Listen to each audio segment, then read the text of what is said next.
Sejam muito bem-vindos. Evangelho do Amor. Quando eu olho para o ensino do Novo Testamento, fica claro para mim que mesmo tendo recebido uma nova vida, é nossa responsabilidade decidir se nós vamos permanecer na nova realidade, na nova natureza, na nova criação ou na velha. Em Romanos 8,13 a Bíblia diz: porque se vocês viverem segundo a carne, caminharão para a morte. Mas se pelo Espírito mortificarem os feitos do corpo, certamente viverão. Então, o paradoxo da vida cristã é: Deus nos tira de um estado de morte, manifesta em nós vida, e diz: mas para que a vida funcione, você tem que continuar morrendo porque te matava. Senão a vida deixa de operar em você. Quando nós olhamos para a essência da obra da santificação, que é o desenvolvimento da salvação, nós precisamos reconhecer que a mortificação, da carne, o domínio próprio, a subjugação da velha natureza, é a essência da continuidade do processo que iniciou-se na conversão. E quando a gente olha por essa perspectiva, algo que nós precisamos entender, e eu quero usar aqui a declaração de um camarada chamado Richard Sibes, e diz: o cristão é uma pessoa estranha, ele está tanto morto como vivo. E a partir disso, eu e você precisamos entender o seguinte: quando falamos do cristão, ele saiu da morte espiritual, foi regenerado, mas ele é chamado para morrer para aquilo que antes o matava. Agora, a Bíblia mostra que essa pessoa que foi vivificada, ela pode permitir que a morte se instale novamente. Dito isso, o tema da minha mensagem é uma pergunta: morto-vivo ou vivo-morto? O que é que você quer ser? Há um cristão que morre para si mesmo, mas ele experimenta a vida de Deus. Eu vou chamá-lo de morto-vivo. Mas a Bíblia fala de pessoas que vivem, ou têm nome de que vivem, mas estão mortas. Esse eu vou chamar de vivo-morto. Eu quero não só falar um pouquinho do que a Bíblia diz sobre cada um, mas depois nós vamos tentar concluir isso de forma prática. Então, em primeiro lugar, eu quero que você se pergunte: o que é que nós temos que pregar? Qual a essência da nossa mensagem?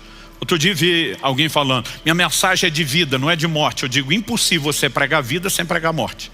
Em primeiro lugar, você tem que levar a pessoa a reconhecer o estado de morte, porque ela precisa da vida de Deus. Segundo, para que ela permaneça na vida de Deus, ela tem que viver morrendo para si.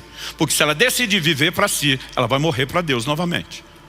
Então não é um ou outro, são os dois. Agora, a questão é entender o processo. O que se busca primeiro e o que é que isso desata. Então eu gosto de dizer que eu prego morte para levar a vida. Enquanto eu vejo, infelizmente, alguns por aí pregando um tipo de vida que está levando muitos à morte. Vamos pontuar as coisas com clareza. Quando falamos do morto-vivo, aquele que escolhe morrer para viver, algumas verdades não podem ser ignoradas, dizem respeito à essência do evangelho apresentado por Jesus. No evangelho de Marcos, no capítulo 8, o Senhor Jesus, no verso 34, diz: então, convocando a multidão e juntamente seus discípulos, Jesus lhes disse: se alguém quer vir após mim, negue-se a si mesmo, tome a sua cruz e siga-me. Bom, negar-se a si mesmo não é uma frase difícil de entender. Mas o que significa tome a sua cruz e siga-me? Ao longo de toda a minha caminhada cristã, eu tenho visto os cristãos a todo tipo de interpretação para tomar a cruz. Para alguns, tomar a cruz é ter que lidar com algum problema. E já vi gente, ainda num tom de humor, me apresentando a sogra, dizendo: pastor, eis aqui minha cruz. Como se de alguma forma a gente pudesse falar que a cruz é algo circunstancial. Para que você entenda o que Jesus falou, você precisa da lente cultural daqueles dias.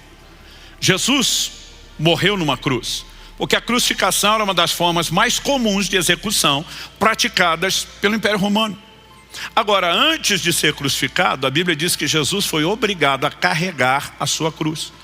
Por conta de todo o sofrimento e tortura que lhe foi infligido, ele não conseguiu levar a cruz o caminho todo. E a Bíblia diz que obrigaram um certo Simão Cirineu a carregá-lo. Mas por que é que os romanos impunham essa rota da vergonha, do camarada carregar a cruz antes da crucificação? Era uma maneira de admitir publicamente: minha vida está sentenciada, ela terminou, eu estou sendo condenado à morte. Normalmente eram os criminosos que faziam isso. Então carregar a cruz significava admitir publicamente a sentença de morte. Talvez essa mensagem, tome a sua cruz e siga-me, poderia ser entendida em alguns estados dos Estados Unidos, na América do Norte, como: tome a sua cadeira elétrica e siga-me. Tome a sua injeção letal e siga-me. No entanto, não era apenas carregar o meio através do qual se morreria, mas era admitir publicamente que se estava sentenciado à morte.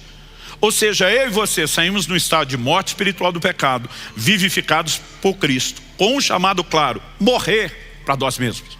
Não existe um evangelho que exclua a cruz de Cristo, que deve ser aplicado em nossas vidas. Eu tenho visto gente dizer: não, Jesus já morreu para que nós não morramos. Eu digo, não é bem desse jeito. Ele sofreu uma condenação que você não precisa sofrer. Mas segundo os Coríntios 5,14, fala com clareza: o amor de Cristo nos constrange, julgando nós isso. Se um morreu, logo todos morreram. E os que agora vivem, por causa da morte dele, não devem mais viver para si mesmos, mas para aquele que por eles morreu e ressuscitou. Então Jesus está dizendo: você tem que negar-se a si mesmo. Ou seja, não existe um evangelho onde você simplesmente vive para você da forma como você quer. Se não há autonegação, se não há cruz, não é o evangelho. Mas olha o que Jesus diz na sequência, é isso que me deixa um pouquinho mais preocupado quando nós não entendemos isso e queremos viver de forma contrária. E diz: pois quem quiser salvar a sua vida, perderá. E quem perder a vida por minha causa e por causa do evangelho, esse a salvará. Honestamente, eu levei tempo para entender esse versículo. Ele me parecia uma contradição, porque a gente pensa em perder e salvar a vida sempre no sentido espiritual. Aí eu imaginava Jesus dizendo: peraí, quem quer salvar a sua vida, vai buscar salvação, perde. E que quem quer perder, está esculhambando, esse salva. Eu dizia, tem alguma coisa errada.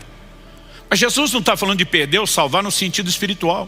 Ele acabou de falar sobre você negar-se a si mesmo, tomar a cruz, admitir morte. Aí ele está dizendo: quem quer salvar a sua vida, quem quer escapar da cruz, quem quer fugir de um evangelho que significa autonegação, morte para si mesmo, vai dar ruim. Ele no final é que vai acabar perdendo. Mas aquele que se dispõe a perder e aceita a cruz, esse vai salvar.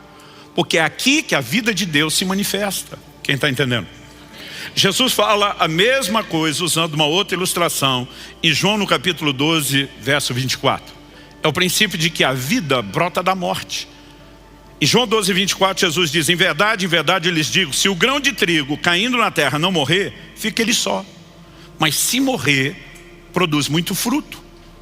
O que Jesus está falando aqui, Paulo explica em 1 Coríntios 15, 36, ele diz: o que você semeia não nasce primeiro, não morrer. É vida que nasce da morte. Mas depois de Jesus falar que se o grão de trigo não morrer, fica só, mas se morrer é que vem a manifestação da vida, ele diz no verso 25 de João 12: quem ama a sua vida, perde-a. Mas aquele que odeia ou aborrece sua vida nesse mundo, irá preservá-la para a vida eterna. Aqui Jesus está falando a mesma coisa do Evangelho de Marcos, mas ele fala: a disposição de perder aqui garante ganhar por toda a eternidade. Ou seja, ele está falando sobre a vida que nasce da morte. Ele diz: se tentar salvar e não quiser morrer, vai perder. Mas se dispuser a morrer, vai salvar, vai ganhar com isso. E esse foi o evangelho apresentado e proposto por Nosso Senhor. Essa foi a mensagem que os apóstolos nos pregaram. Em Gálatas, no capítulo 2, nos versos 19 e 20, nós vemos Paulo dizendo: porque eu, mediante a própria lei, morri para a lei, a fim de viver para Deus. Estou crucificado com Cristo.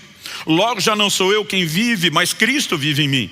E esse viver que agora tenho na carne, vivo pela fé no Filho de Deus, que me amou e se entregou por mim. Estou crucificado com Cristo. E diz aquilo que Cristo falou sobre tomar a cruz. E diz: eu admiti isso, eu decidi viver isso. Ele não está falando apenas da identificação na obra realizada, mas ele fala sobre um estilo de vida. A forma como agora vamos viver o evangelho significa que eu e você precisamos não só nos apropriar de uma morte substitutiva que nos poupa de morrer, mas que nos permite morrer com ele. Não no sentido da morte espiritual que nós merecíamos, mas justamente morrer para aquilo que nos matava, para preservar a vida que ele tem nos oferecido. Quem está entendendo?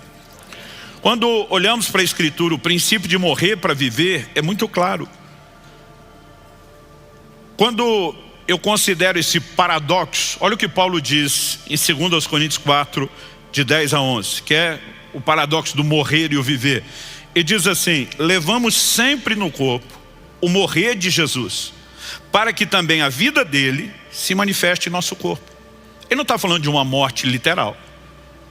Mas ele está dizendo, nós precisamos trazer o morrer de Jesus para a vida dele se manifestar em nós. Aí ele continua, e diz assim, porque nós que vivemos, somos sempre entregues à morte por causa de Jesus, para que também a vida de Jesus se manifeste em nossa carne mortal. Sempre entregue à morte, ele não está falando da morte física, porque essa não dá para ser entregue a ela sempre.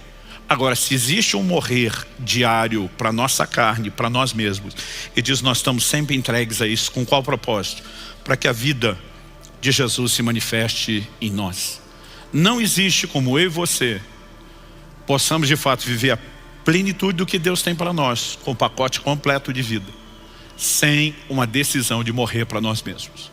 E nós precisamos escolher ser o morto-vivo, aquele que morre para viver. Porque tem muita gente decidindo viver para si mesmo, sem perceber que dessa forma ele está escolhendo morrer, voltar para o lugar de onde saiu. Há uma figura que me chama muita atenção no Velho Testamento, é quando Gideão lidera aquela tropa dos 300 homens escolhidos com os quais Deus o direciona. Ele tem uma estratégia interessante. Todos eles iriam carregar uma espada e um vaso. Dentro do vaso havia uma lâmpada, havia uma tocha. É evidente que ela estava dentro do vaso e ela ficava escondida, e que na hora certa, quando os vasos fossem quebrados, elas iam aparecer de repente na escuridão. Muitos ficam discutindo a razão disso, né? Dizem que na verdade Gideão deu um blefe, porque normalmente eram líderes de tropas que tinham as suas tochas, e que ele vendeu a imagem que eram 300 tropas e não 300 pessoas. Mas a Bíblia fala de uma intervenção espiritual, não fala de algo que era mero golpe natural. Mas independente dessa visão a ser discutido, eu gosto de pensar nessa figura à lente do que Paulo nos ensina em 2 Coríntios. No mesmo capítulo 4, agora há pouco eu li os versos 10 e 11 para falar do morrer de Jesus no nosso corpo, se manifestando para que a vida dele apareça. No verso 7 de 2 Coríntios 4, um pouquinho antes, Paulo diz assim, temos porém esse tesouro em vasos de barro, para que se veja que a excelência do poder provém de Deus e não de nós. A Bíblia fala de nós como um vaso de barro. A excelência é o que está dentro, é a vida de Deus. E a única forma dessa vida se manifestar é quando nós quebramos o vaso. Há uma vida de quebrantamento, há uma vida de autonegação, há uma vida de morte para si mesmo, que ela não pode ser ignorada. O Evangelho nos proporciona bênçãos? Sim. Deus tem um pacote desde a criação que apresenta para o homem deleites que Ele quer que a gente usufrua? Sim, eu não estou tentando negar isso. Mas de alguma forma o Evangelho moderno tem se tornado cada vez mais antropocêntrico, colocando o homem no centro de tudo. Ele tem vivido para proclamar uma mensagem de deleite. É quase como se a essência de viver aqui com Cristo é que a gente seja abençoado e tenha tudo para se divertir, menos o próprio Deus.